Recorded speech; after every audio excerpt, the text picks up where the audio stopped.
and welcome back to Wednesday, Chapter 7, Heroes and Villains. Now, you are going to hear about me, Benedict Arnold, today in this chapter, but please make your own decisions about me. I am a nice fella. Kinda. So, as we read today, Heroes and Villains, we are going to find out in what different ways did individuals prove to be heroes of the American Revolution. Remember, this is Chapter 7, so feel free to check on your Google Classroom if you'd like to do the audiobook or read along with the regular book. Here we go. Every war has its heroes and villains. The Revolutionary War was no exception. As the war progressed, a sense of patriotism grew. Many colonists were determined to stand up and fight for their country. One of the greatest heroes on the colonist side was George Washington. Washington was commander-in-chief of the Continental Army throughout the war. He took over not long after the battles of Lexington and Concord in 1775, fighting the British in New York and New Jersey. He survived the dreadful winter of 1777 to 1778 at Valley Forge. He was still in command when the Continental Army won the decisive victory in Yorktown in 1781. Helping hands. There were also many heroes from other countries who came to support the colonists and help them gain independence from Britain. Kay, from Poland, helped the Continental Army win the Battle of Saratoga. Von Steuben, the German, helped Washington transform untrained farmers into a disciplined, well-regulated army. The Marquis de Lafayette was the young Frenchman who was a major in the Continental Army and helped Washington win the Battle of Yorktown.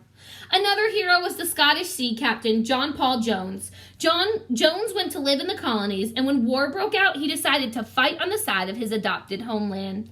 In 1779, his ship, Bonhomme Richard, became involved in a sea battle with the British ship Serapis. The Bonhomme Richard had 42 guns. The Serapis had 50 guns.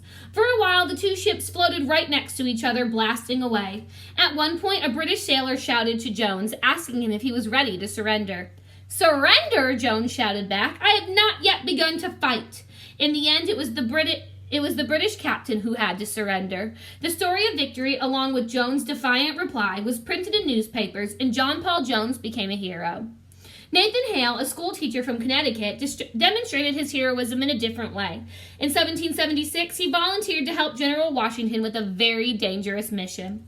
He agreed to sneak behind British lines in New York City and spy on the British Army there. Unfortunately, Hale was captured and the British gave orders that he be hanged. However, before he died, according to legend, Hale uttered, "I only regret that I have but one life to lose for my country." Unsung heroes. Saul Matthews, an African enlisted in the Continental Army, served as a soldier in Virginia. His name may be less recognizable today than some others, but he became a hero in his own right. Matthews was a successful spy and provided key information about British troop positions. Colonel Josiah Parker commissioned Matthews to go on spying missions in British military camps. Another unsung colonial hero, James Lafayette Armistead, was asked to become servant to Lord Cornwallis to spy on him. At some point, Lord Cornwallis asked Armistead to become a spy. Armistead agreed, but what Cornwallis didn't know was that Armistead was secretly working for the colonial side. He passed along important information to the Continental Army and gave unimportant information to Lord Cornwallis. Snaky. Peter Salem, a freed slave, was one of the militiamen who fought in the battles of Lexington and Concord. He also fought in the Battle of Bunker Hill. Salem went on to join the 5th Massachusetts Regiment and served in the Continental Army for 7 years. Few soldiers served for that length of time. He was considered to be a war hero. As a result, in 1882, a monument was erected in Framingham, Massachusetts in his honor. There were also many heroines during this time in American history. George Washington's wife, Martha, played an important role in helping the Continental Army survive at Valley Forge. She helped make clothing for the soldiers and helped take care of the sick.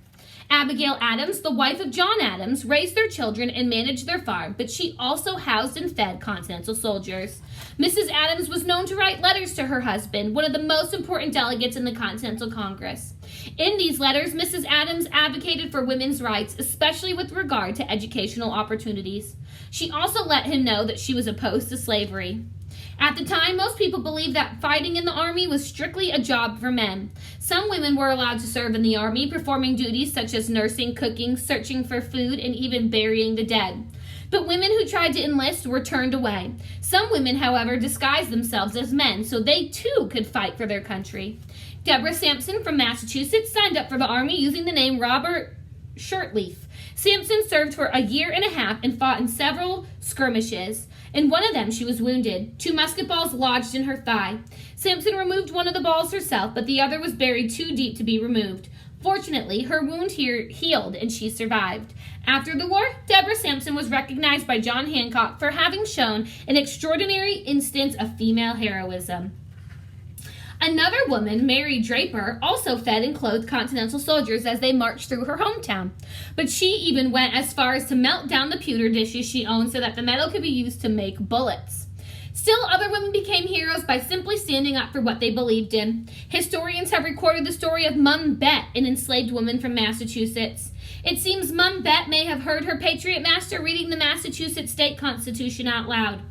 Bet thought about the words in the document. All men are born free and equal. She figured the words meant that she herself had a right to be equal and even free. She found a lawyer who was opposed to slavery and convinced him to take her case. To the surprise of many, she won the lawsuit. In 1781, the Supreme Court of Massachusetts ruled that Mum Bet could no longer be held as a slave. She celebrated her victory by taking a new name, Elizabeth Freeman. Her case was one of many factors that helped lead to the end of the slavery in Massachusetts. From hero to villain. Benedict Arnold was a hero at first. Later, he became more of a villain. He was one of the top Continental generals at the Battle of Saratoga and was praised for his victory there. However, Arnold opposed joining forces with the French in 1778. He believed the colonists had traded one enemy for another. In 1780, Benedict Arnold made a plan to surrender the colonial fort at West Point in New York to the British.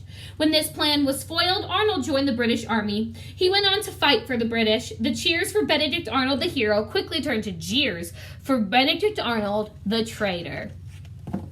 All right, mates, that's all I have for today. So many heroes during the American Revolution, probably more than they mentioned in the book, as you know, because I know you've learned about a lot of them. Don't forget to go on to Google Classroom tomorrow. Ooh, what a fun story. Chapter 8, The Legend of Sleepy Hollow, is tomorrow. I am so excited. One of my favorite stories ever. Now, it's obviously a shortened version, so we can get through it in enough time. Don't forget to do your work. Have a wonderful Wednesday, and I will see you back here tomorrow. Bye-bye.